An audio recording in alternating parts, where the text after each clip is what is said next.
We talked about the leadership race going on with Michelle Bachmann. Our John Parkinson, who produces our House coverage for us, caught up with Jeb Hensarling, who's the other candidate for the number 4 position. The other candidate, the non-Bachmann candidate. And an interesting interview. Take a look at this.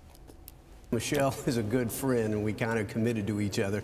This would be the friendliest race in conference history. Hopefully it's living up to its billing. I'm confident that I'm going to win, and she very well may be confident she's going to win, and we'll see what happens next week. The Tea Party is both a state of mind and a state of action. And as far as a state of mind, again, I've got a record showing I'm committed to constitutional government, limited government, fiscal sustainability. I've had a history of taking on my party, be it called Operation Offset, when our leaders said we couldn't find any more savings, leading the charge for earmark reform, leading the charge against the bailout. So in many respects, I guess I would say I was in the Tea Party before there was a Tea Party. I think my record shows that. All right, so there's Jeb Hensarling telling us that he was in the Tea Party before there was a Tea Party. There you go. There's the campaign slogan against Michelle Bachmann. All right, next up we're joined by Shane Day. April, thank you for joining us once again here on Top Line.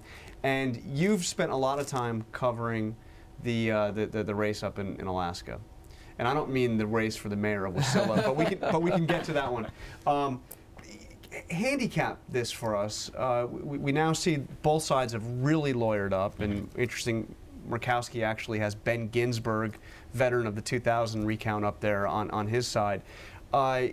Is there any chance that Miller emerges with 30% of the vote in a victory? There's always a chance. Right now, the Senator Murkowski is in a very solid position. I mean, the raw numbers basically, the write-in category leads Joe Miller's vote total by about 7%. It amounts to about 13,400 some odd votes, more write-in votes than folks who voted for Miller. Now, you've got about 83,000 write-in ballots to be counted. You've got about 30,000 absentees still to be counted. So the Miller folks are hopeful. The real issue here is that the Miller argument is going to be that if a write-in ballot has not correctly spelled Lisa Murkowski's last name to the letter, then that ballot should be thrown out. So presumably if somebody voted for Lisa Murkowski and spelled Murkowski with a Y instead of an I at the end, Joe Miller is going to argue that should not be a vote. Yeah.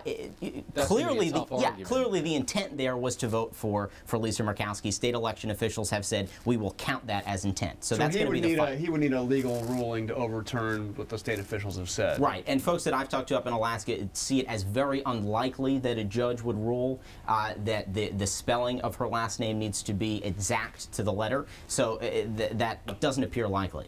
Let's get into these leadership races here for a moment. Intriguing on the Democratic side, obviously Hoyer versus Clyburn for the number 2 spot. On the Republican side, you've got this battle now between Michelle Bachmann, confirmed Tea Party, or Jeb Hensarling, who's a pretty conservative guy himself. It's not like he's a Republican in name only, as they'd say.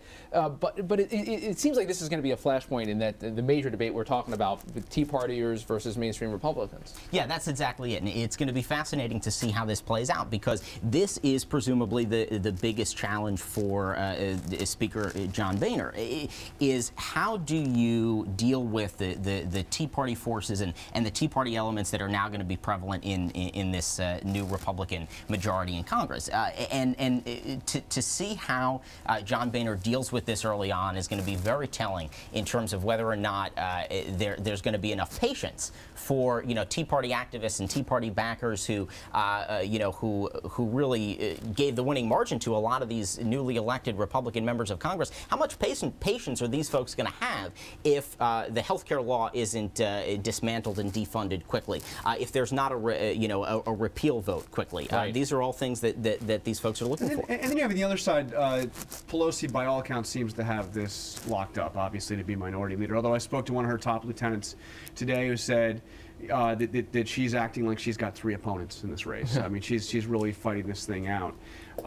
But I mean, are we going to even see an alternative candidate? I mean, you have guys like Altmaier coming out and saying they're going to vote for a moderate. Is there anybody out there that's going to actually challenge her? Well, it doesn't seem like there's going to be any real block to Nancy Pelosi in becoming minority leader. I mean, the thing here is, does somebody play Harold Ford in this movie? Well, I mean, listen. I mean, the moderates that are the few Democratic moderates that are left in Congress. So many of them were just wiped out in this midterm election. But the few that are left have to come out and oppose Nancy Pelosi. And folks like Ross and Jim Matheson. I mean, these folks have already said, listen, we're no votes for Nancy Pelosi as minority leader, and that's obviously the politics that they've got to espouse at this point. Right. But the moderates are gone. I mean, the leftists are still there in the Democratic caucus, and they're for Nancy Pelosi. And no one's really happy about this whole situation. Congressman Capuano of Massachusetts, a close Pelosi ally, says to the Boston Globe today, this is like the Red Sox losing every game and then bringing back the manager.